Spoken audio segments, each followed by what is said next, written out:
हे students, आज हम start करेंगे हमारा सिविक्स का चैप्टर पॉलिटिकल साइंस का, जो है स्टेट गवर्नमेंट। ये लास्ट ऐसा चैप्टर है इस सीरीज़ में जिसमें आपको गवर्नमेंट से रिलेटेड जो आपने डेमोक्रेटिक गवर्नमेंट, फिर डेमोक्रेसी, पार्टीज़, पॉलिटिकल पार्टीज़, ये सब टॉपिक्स देखे हैं वो आपको यहीं देखने को मिलेंगे। इसके बाद हम थोड़े से रिलेटिवली ज़्यादा, आप कह सकते हो, इंटरेस्टिंग चैप्टर्स जैसे मार्केट, एडवर्टाइजमेंट, इन सब पे मूव ऑन करेंगे। ठीक है, तो ये अगर किसी को इस टाइप के चैप्टर्स नहीं पसंद है तो ये पढ़ लो, तो पढ़ना ही पड़ेगा। इसके बाद सब इंटरेस्टिंग है थोड़ा, और जिसको इंटरेस्टिंग लगता है उसके लिए तो बहुत ही अच्छी बात है। तो चलो स्टेट गवर्नमेंट स्टार्ट करते हैं।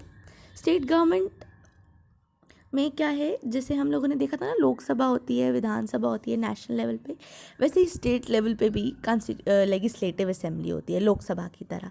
ठीक है, और इसमें एमएलएज होते हैं। कुछ कुछ स्टेट्स में राज्यसभा की तरह एक बॉडी होती है जिसे लेजिस्लेटिव काउंसिल या विधानसभा भी, विधान परिषद कहते हैं। ठीक, विधानसभा की तरह विधान परिषद, लोकसभा की तरह क्या होता है बच्चों? लेजिस्लेटिव असेंबली या विधान सभा। ठीक है, तो इसमें जो लेजिस्लेचर्स होते हैं कुछ स्टेट्स में दोनों होते हैं, तो उसको बाई कैमरल कहते हैं। मीन्स जहाँ पे लेजिस्लेटिव असेंबली भी हो और विधान परिषद भी हो। फिर से सुनिए, जहाँ लेजिस्लेटिव असेंबली और लेजिस्लेटिव काउंसिल दोनों हो, या जहाँ विधान सभा और विधान परिषद दोनों हो, ठीक है, उसे बाई कैमरल कहेंगे। एंड जहाँ पे केवल लेजिस्लेटिव असेंबली होती है, लेजिस्लेटिव असेंबली तो होती ही होती है हर जगह, तो उसे केवल यूनिकैमरल कहते हैं। मोस्टली स्टेट्स यूनिकैमरल है। आंध्र प्रदेश, बिहार, जम्मू कश्मीर, कर्नाटक, महाराष्ट्र और उत्तर प्रदेश बाई कैमरल है।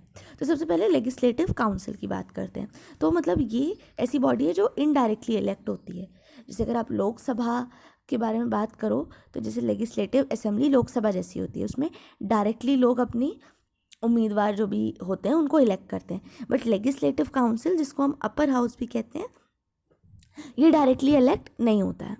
ये जो आपकी लेजिस्लेटिव असेंबली है या विधानसभा है, इसका 1/3 होता है एंड 40 से ज़्यादा इसमें लोग नहीं होते। इसकी कॉम्पोजिशन पार्लियामेंट डिसाइड करता है एंड इसके 5-6 मेंबर्स क्या होते हैं?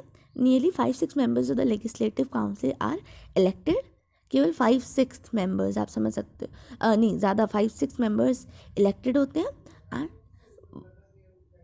1/6 नॉमिनेटेड होते हैं। ठीक है, इसमें डायरेक्टली इलेक्शंस में नहीं इन्वॉल्व होते हैं। Teachers, graduates, authorities, local authorities, MLAs, ये सब मिलके इसका कॉन्स्टिट्यूएंट बनाते हैं, जिसमें से लोकल अथॉरिटी 1/3 मेंबर्स इलेक्ट करती है, इसके नॉमिनेट करती है। ग्रेजुएट्स, टीचर्स ये 1/12 करते हैं एंड एमएलएज भी 1/3 करते हैं। ठीक है, रिमेनिंग सीट्स जो भी लोगों को गवर्नर नॉमिनेट करता है वो उससे फिल होती हैं। तो ये थोड़ा आपको पढ़ना है, सिंपल प्रोसीजर्स हैं, आपको मतलब समझने हैं कौन किसको अपॉइंट करता है, कहाँ से आता है। इसका एक चेयरमैन या डिप्टी चेयरमैन होता है, ये परमानेंट बॉडी है, और हर सेकेंड ईयर में इसका 1/3 मेंबर्स रिजॉल्व हो जाता है। ठीक है, नेक्स्ट, क्वालिफिकेशन इंडियन सिटीज़न होना चाहिए, वोटर लिस्ट में नाम होना चाहिए, 30 साल से कम एज नहीं होनी चाहिए, मेंटली साउंड होना चाहिए और फाइनेंशियली बैंकरप्ट नहीं होना चाहिए। ऐसा ना हो कि उसके पास बिल्कुल भी पैसे ना हो और या हो कि पागल हो, तो मेंटली साउंड होना चाहिए।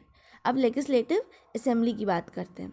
लेजिस्लेटिव असेंबली या विधानसभा ये लोकसभा की तरह होती है, इसमें डायरेक्ट लोगों को हम लोग इलेक्ट करते हैं। पॉपुलेशन के बेसिस पे इसका कॉम्पोजिशन देखी जाती है। जैसे उत्तर प्रदेश सबसे ज़्यादा पॉपुलस है तो यहाँ पे 404 मेंबर हैं। सिक्किम में बहुत कम लोग हैं तो इसलिए 32 मेंबर ही होते हैं। इसकी लिमिट्स भी सेटअप है, 500 सबसे ज़्यादा एंड सबसे लीस्ट एटलीस्ट 60 मेंबर्स। लेकिन गोवा, मिज़ोरम और सिक्किम में 60 से भी कम है तो इनको एग्जेम्प्ट किया गया है। इसका हेड बच्चों कौन सा होता है? लेड होती है ये स्पीकर या डिप्टी स्पीकर से, जिसे एमएलएज इलेक्ट करते हैं।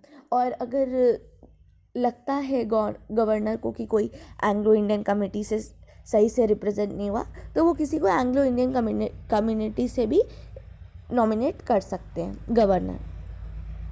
ठीक है, इसका टर्म बच्चों 5 इयर्स का होता है। इमरजेंसी में एक्सटेंड हो सकता है, कम भी हो सकता है, लेकिन 1 साल से ज़्यादा नहीं एक्सटेंड हो सकता। ठीक है, तो इसकी भी जब पीरियड ख़त्म हो जाता है तो जैसे इलेक्शंस होते हैं नॉर्मल लोकसभा में, वैसे ही यहाँ के भी इलेक्शंस होते हैं। क्वालिफ़िकेशंस देख लो, इंडिया का सिटीज़न होना चाहिए, वोटर होना चाहिए किसी कॉन्स्टिट्यूंसी का, 25 ईयर्स से कम नहीं होना चाहिए, और अगर कोई SC या ST scheduled caste scheduled tribe के लिए जगह रिजर्व्ड है तो वो उसकी केस या उसी मतलब ट्राइब का या उसी कास्ट का होना चाहिए। तो ये आज आप पढ़ोगे। नेक्स्ट टर्न में हम देखेंगे एक बिल एक्ट कैसे बनता है, and rest of the chapter हम नेक्स्ट टर्न में कंटिन्यू करेंगे। Thank you children.